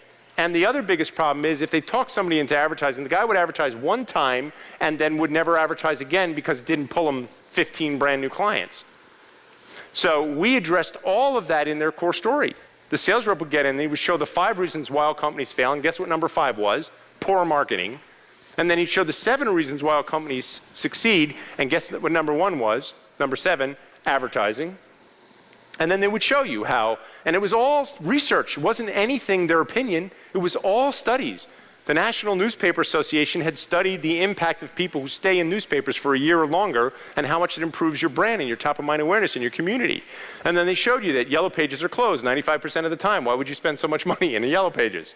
Nobody's even using those anymore. And then he would show you about radio and television. In each one of these areas, they would give you a little bit of education. By the time they were done, their closing ratio quadrupled.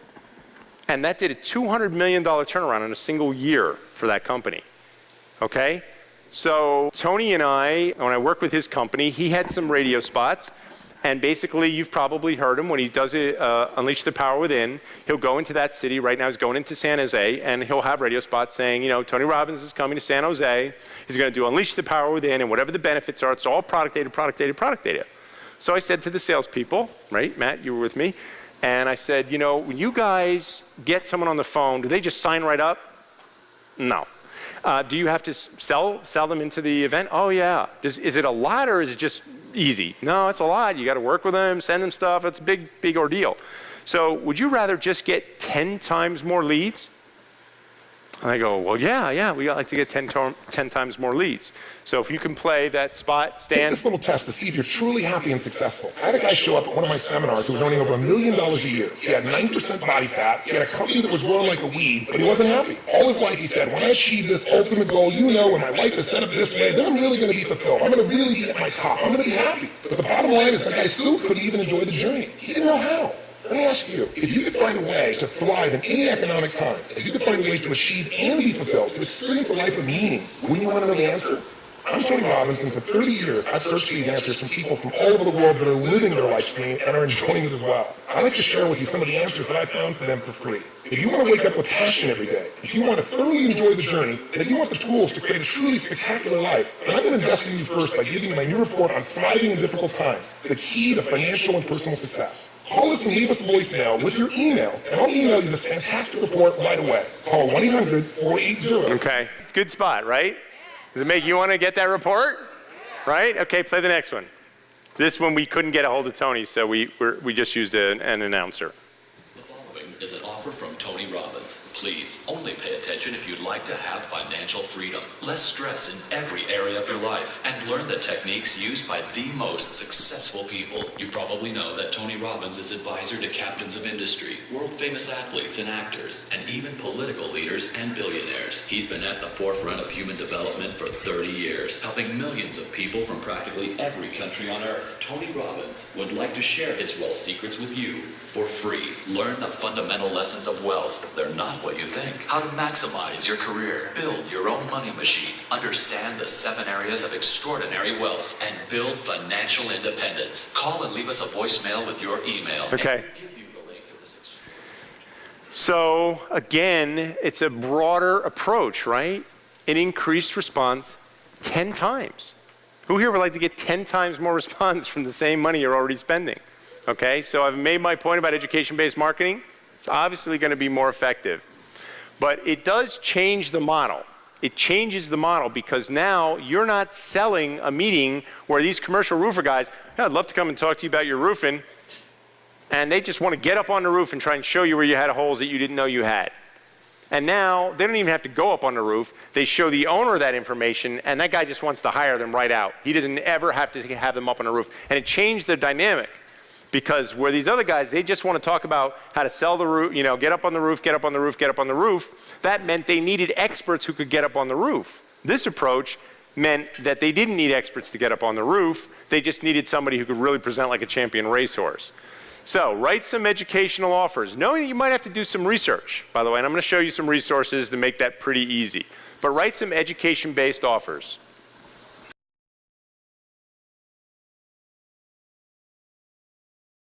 Who's in the audience? People that want their health to improve. So all of us. Maybe. Okay, so we're all targets for you. Let's see if we want to take our educational offer. Go ahead. 5 simple steps you can use every single day to increase your energy and vitality. Could be stronger.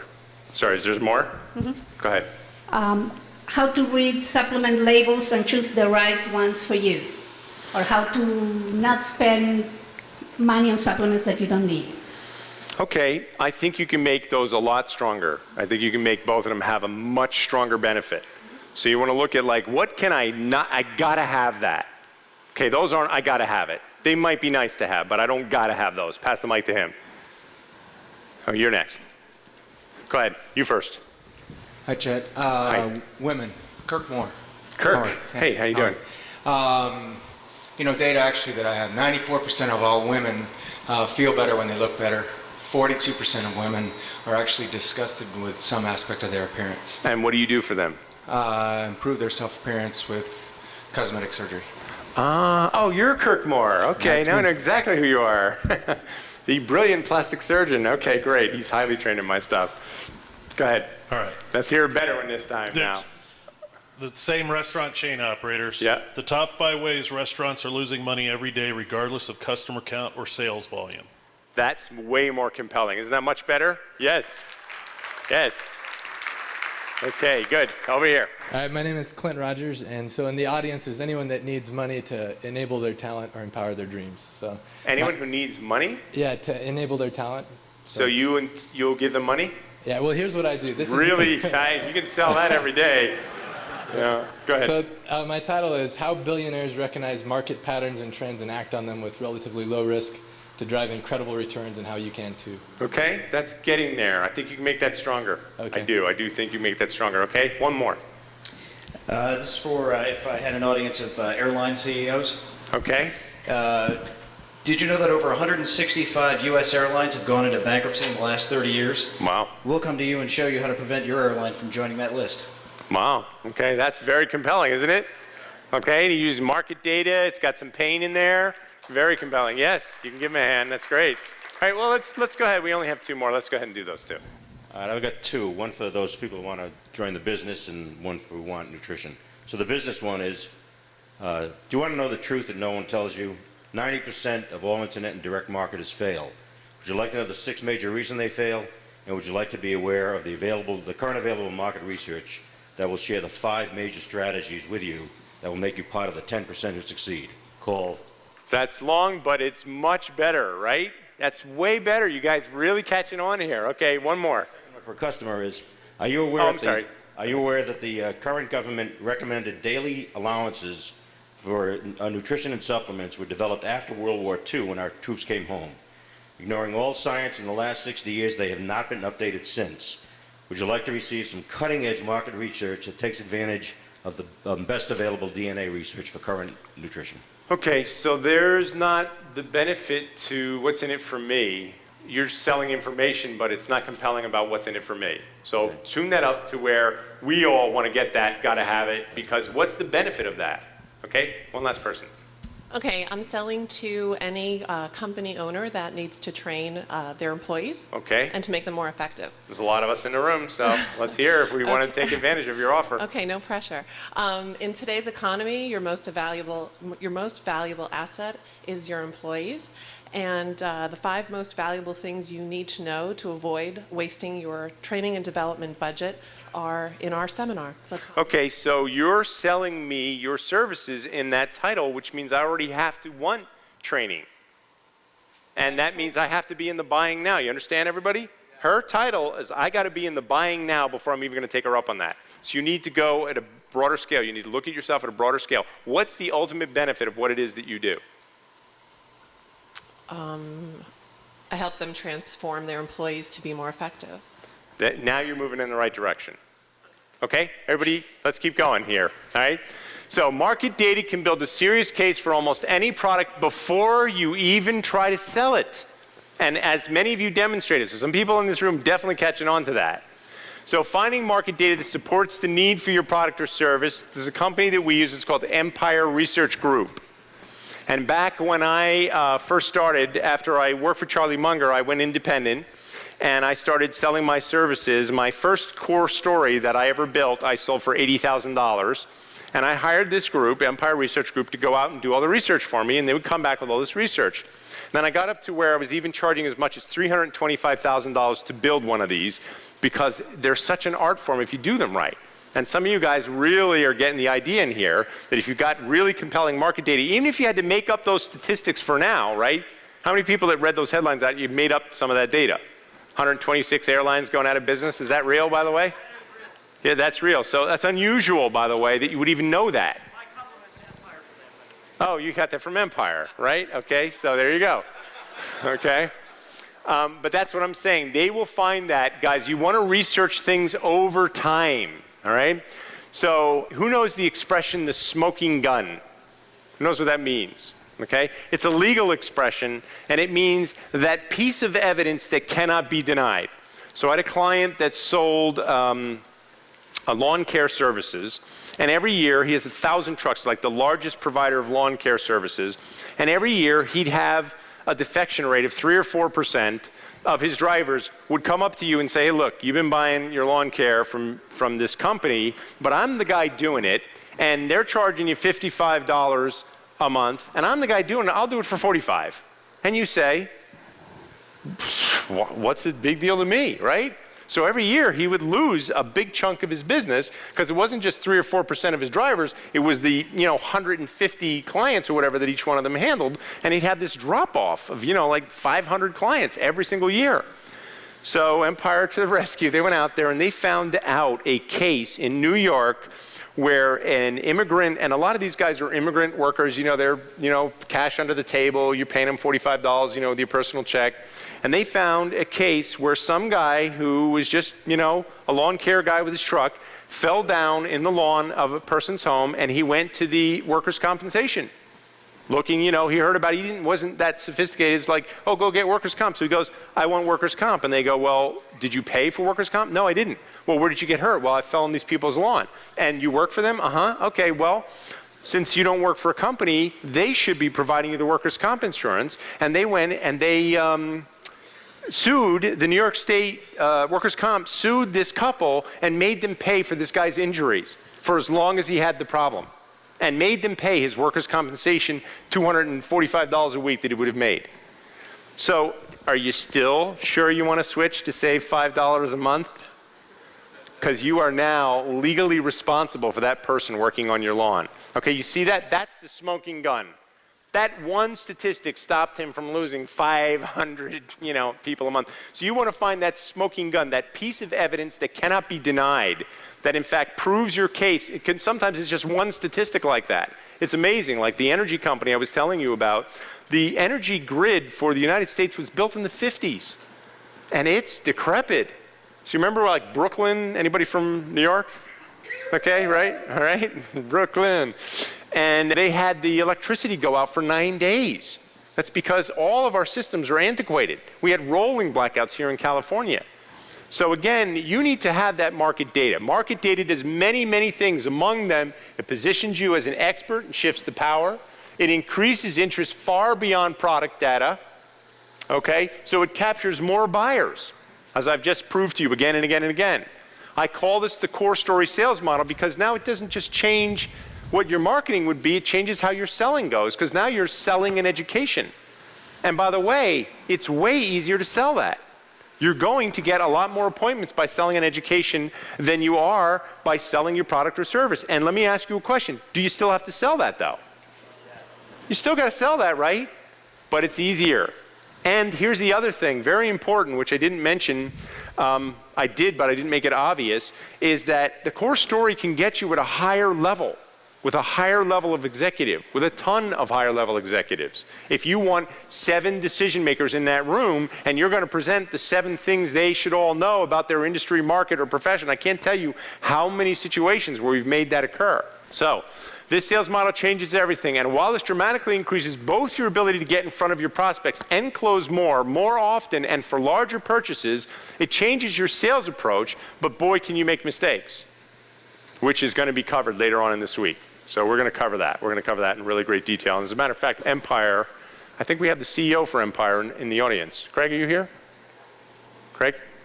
Can we get him a mic? Hey, come on up. Now these guys are all researchers. So this is like what they do. All they do is research. They can prove anything. You say, I want to prove that left-handed people are better in bed. What was the Tony thing saying? The sexier? Oh, yeah, 3 left-handed people in the audience. They will find that data. That data, right? Is there data for everything? There's data for everything, and an abundance of it, too. Many of you know that, I think. So this is Craig Gahan. He's the CEO of Empire. And what would you say the main benefits of Core Story would be? Well, I would point maybe to 3 things, and I'll try to bottom line it for you. Number 1, the Core Story gives you an abundance of data, information, research that you can spread across the landscape of your total marketing effort.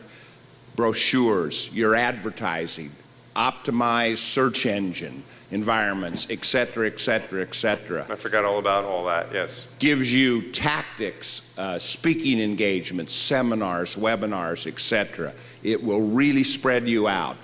That's number 1. I think number 2, and Chet's mentioned this, the data, the compelling data in the Core Story brings your prospect to a decision on your product and service, and why that will be of such benefit to them. In a logical progression of information that makes it so logical, it's almost irrefutable, if you do it right. Here's how I would describe the Core Story. The Core Story has 4 jobs that it must do, and that they do. Number 1, and we've been talking, it will drive the prospect to a compelling decision on your product and service through the market data. Number 2 job of a Core Story, and think about this for a second, is to very comprehensively educate your prospect, to teach them, to train them. Remember, when we're not well grounded and educated, what are we? First, we are not very confident, we are hesitant, worse, we're skeptical, fearful, we're not going forward. Even more important, we don't even have the wherewithal ourselves to examine and calculate through the product and services and its advantages. So that's the second job of a Core Story. Number 3 is to position you as a standalone special breed provider. No one else compares because you are flat out the expert in your field in the minds of your prospects. And that's then a good benefit, right? Is that a good benefit? Flat out, nobody compares to you. And then finally, number 4, again, we're spreading ourselves across a landscape, meaning we have greater access. The Core Story will simply give you a capability to dramatically increase your ability to identify, pursue, access, and develop prospects, and to close a whole lot more business. Period. Yes. That's good. Okay, thank you, Chet. Thank you, Craig. Okay, so what does this mean? The USP, so in the old days, Madison Avenue called it your unique selling proposition. We call it your ultimate strategic position, and it's way more powerful. And it sets up the buying criteria, and Craig does a fantastic job. I could have him do a whole seminar on that one. It's so strong. But once it's fully developed, can you translate it into a slogan? So I'm going to show you two companies that shifted the way we think about how we buy. And if you can accomplish this, you can cause a landslide of business into your business. So pizza delivered in 30 minutes or you pay less. What company is that? Okay, so that's top of mind awareness. And by the way, what's the buying criteria there? Is it pizza? Right? It's not even the pizza isn't even the buying criteria. So think about how powerful that is. And then when it absolutely positively has to be there overnight, what company is that? Okay, I can tell you in 1984, I was working in Manhattan in the advertising industry, nothing ever had to be there overnight. That slogan came out right around that time. By 1987, you could not survive without Federal Express. It just became a way of business. So how can you shift the buying criteria? Here is the, what's the current buying criteria for your product or service? Most of the time it's price or something weak like that. And then what is the new buying criteria you might be able to shift to? That workshop is in your workbooks. Pause the video now and proceed with the workshop.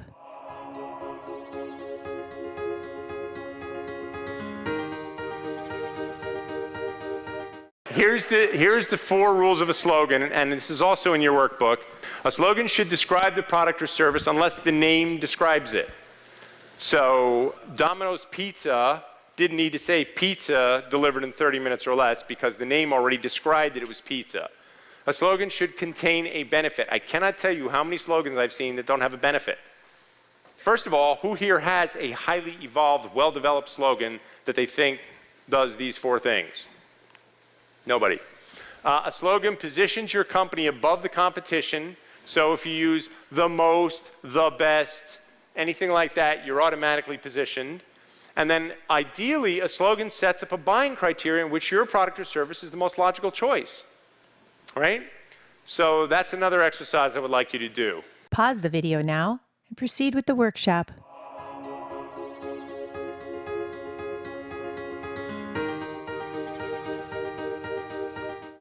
So building a killer core story step by step, or your stadium pitch, and by the way, there's a fantastic, I know it's 20 pages on how to build a core story. So those of you who could afford Empire, and they're a heck of a lot cheaper than the $80,000 I used to charge, now you couldn't even get me to do it, because it's so much work. But if you do it, it might take you 5 days to do it, but after you're done, your ads will be better, your website will be more powerful, your sales calls will be more powerful. Everything you do will work better, stronger, faster, easier when you have all that research. So here's the rules of a great core story. It says, even if you don't present this, you need to build one of these as the ultimate training tool. So the shoe store example I gave you, the Mercedes example I gave you, the fitness stores, their core story is 180 pages. They're not going to present 180 pages to you if you walk into that fitness store. But if they make the reps learn that again and again and again, they will have the absolute most knowledgeable reps on the face of the planet. Okay, does that make sense? Yes. Do you want to have your employees be the most knowledgeable people in their market or industry? Yes or no? Yes. Okay, so areas cover. It pre-sells the heck out of the education. So you start with a great promise. So Mercedes had, 6 things you should know about a car. The commercial roofing was the 5 most dangerous trends facing people who own buildings. The fitness company was how to cut death by all disease in half. Those are nice, compelling promises. So what's your compelling promise? Then your areas covered. Every single core story has, the second panel is areas covered. And that's where you sell the crap out of what it is that they're about to learn. You do not sell the product or the service. So I see these, people go away. If we had the time to go through this, I could do 5 days on this alone, right? And I look at your areas covered, and the 4th bullet is what you should know about our product or service every single time. If you promise me you're going to come in and give me an education, then you don't want to have right in your areas covered how you're going to sell me, and I'll explain that even better. Start with the big picture market information. So the roofing client showed the competitors dropping like flies. Had a health benefits client, showed the rising cost of health care. What's going on in your industry? You should know the size of your market. What is the annual billings of your market or industry? How's it changed over the last 10, 20, 30 years? That stuff, a lot of this is really easy to find, by the way. You want great resources, CNN.com, great resource. Massive pain. What's the bad news? And let me tell you, it all doesn't have to directly relate to what it is you're selling. You can see most core stories will have 5 dangerous trends in them, and 4 of them will have nothing to do with what it is that you sell. But it still makes your prospect want to take some action and make a decision. Especially if you're, a decisive executive, and I show you, 7 panels about bad news going on in your industry or marketplace, when I'm done, I haven't even offered you a solution. You're ready to make a decision. You understand that? Okay? So their pain segment does not necessarily all have to be stuff directly related to your product. We sold research aids to accountants, and 5 of the things going on with them had nothing to do with the research aids, but man, it was really bad news. At the end of seeing that, every accountant would want to buy everything that those reps were selling, just because they felt like they needed to take some kind of action. Set a buying criteria with more data. No selling. No selling. So you should have a segment in there where you're saying the 5 most dangerous things that you should look for in XYZ, and I can go really deep on that, but I won't. The 5 things to look for in your type of product or service, still no selling. So if you look at that exercise company, you can buy a treadmill at Sears for $500, or you can buy one of these guys' treadmills for $5,000. So in this section, the 5 things you should look for in a treadmill, they explain that when you walk, by the way, if I walk across the stage like this, when I step down, I actually slow down. It's very subtle. And when I push off, I speed up. So there's this fast, slow action as I walk across the stage. Well, if you take that $500 one, it just moves like this. There's no slowing down or stopping or anything. But you take that $5,000 one, it actually slows down when you step down and speeds up when you step off. And it adjusts. It's very subtle. But what happens is when you get that one that just doesn't even pay attention to who you are, what your needs are, it tweaks your knees, your hips, your ligaments, your tendons. So what's your hips, ligaments, and tendons worth? Is it worth maybe spending $5,000 on one of those machines instead of the $500 on the machine that could destroy all that? And the other thing is those machines last forever. Those $5,000 ones are the ones they use in health spas, which are used 20 hours a day by people all day long. The one from Sears lasts for 2 years if you're lucky. Okay, no disparaging Sears, but I bought one and it lasted 2 years. So, but you wouldn't have been able to convince me to buy a $5,000 treadmill until I learned the buying criteria, the 5 things you should look for in a treadmill. How many people here already feel a little more motivated to spend that extra money, right? Okay? So, and now a word from our sponsor. All core stories have a segment where you've basically taught me all that stuff, given me the pain, blah, blah, blah. Now you get to the end of the rainbow, and it says, now a word from our sponsor. So let's pretend that I presented a core story up here to you on the roofing thing, and we get to the part, and I just taught you all this stuff. You had no idea. It was really good information. And then I go, this little segment we have right here talks a little bit about our company, and I only have, literally 3 minutes worth of stuff here. Do you want to see this? Every single 100% never had any core story with thousands of organizations we've helped deploy them ever had anybody say no, ever. Because if you're giving them great information, they want to see it, and you've already made the sale. If you take me through the 6 most important things to look for in a car, by the time you're done, I already bought the Mercedes. You don't even have to have the part where you say, and you should buy a Mercedes. You understand? So it's a science, and the more brilliant you are at it, the more easier it's going to make all of your selling. But this gives you the transition to flat out pitch yourself in the physical equipment. I talked about that.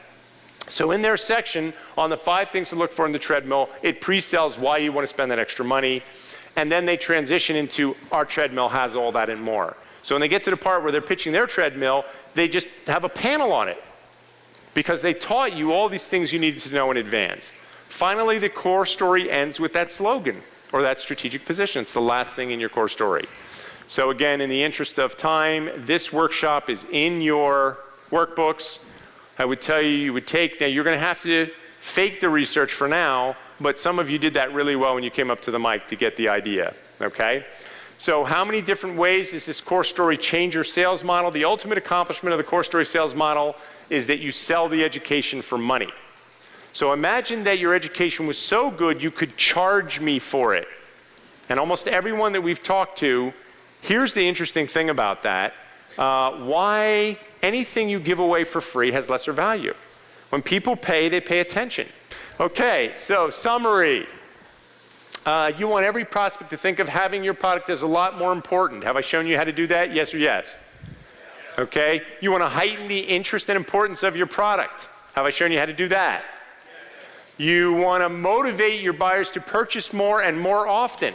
Okay, so the advertising example I gave you, I have a company we're working with that do graphic design. Man, they showed you so much stuff about marketing and the mistakes people make, and they make a fantastic case. Can you preempt your competition? Have I given you plenty of examples there? Okay, we found out what our competitors were saying, and then we told our clients what to expect, and it totally took the wind out of their sails. So if you know what your competitors are saying, part of your sales process should be to educate people, so when they say it, the client is going, yeah, I heard that. Yeah, it's not really ringing true with me. How can you create massive brand loyalty? What are your strategic objectives to make sure they want to buy, they don't want to buy from anyone but you? Most respected, most popular. That's a great strategic objective. Okay? So these are killer workshops if you do them. Most sought out for information. Is that a good strategic position? Okay? Most educational. That's a great strategic position. Best resource in your industry. I work for a magazine. We started a placement service where we placed advertising directors for free at all of the companies in that industry. And guess who controls the advertising budget? So it was a fantastic strategy. Generate referrals, motivate action now, get more leads into the pipeline faster or faster appointments. So making the sale in easier steps, basically an education is an easier step. The radio ads are an easier step. If those radio ads say, call us and learn about the most comprehensive business training program in the world, I can already tell you that ad pulls 1 lead, and the other ads that you heard pull 20 for the free report. 20-to-1 increase over offering product directly. This is good. Free audio that teaches you how to succeed. Tony interviewed me on the 4 ways to double sales. How many people are here, at least as a lead generator, that was a lead generator for you? Big number, okay? Was it worth us doing that? Can you give that education as a tool for your clients? Okay? What could you sell that would be easier to sell as an entry point? Okay? So look at the current buying criteria and see if you can shift the buying criteria in your favor. What market factors will make your product seem more important? Can you deliver your story in some educational format? Can you offer additional services that help make your client more successful? That should be a goal for every one of you. Can you crystallize your new buying criteria into a slogan? What's your sales model? We're going to cover that big time, so if you're still confused, don't worry. How many strategic objectives are you achieving with each tactic? Are you selling forever, not just for today? In your book, there are several pages of workshops that we didn't even cover that are just going to force you to think things through that you never thought through before. Like I said in the beginning, this is all about working smarter. My promise to you, if you become a master strategist, no competitor can stand against you. Can you see that? Yes. Who here would want to go up against the guy who's this strategic? You're going to get slaughtered. Absolutely slaughtered. So that section is in your workbook. Master this, and you will be the best marketer in your industry or professional. Okay? And there's a whole additional section in there on the core story. In another module, we show you how a $2 billion company used the core story sales approach to increase advertising results by 16,000%. And I am finished. Thank you, ladies and gentlemen.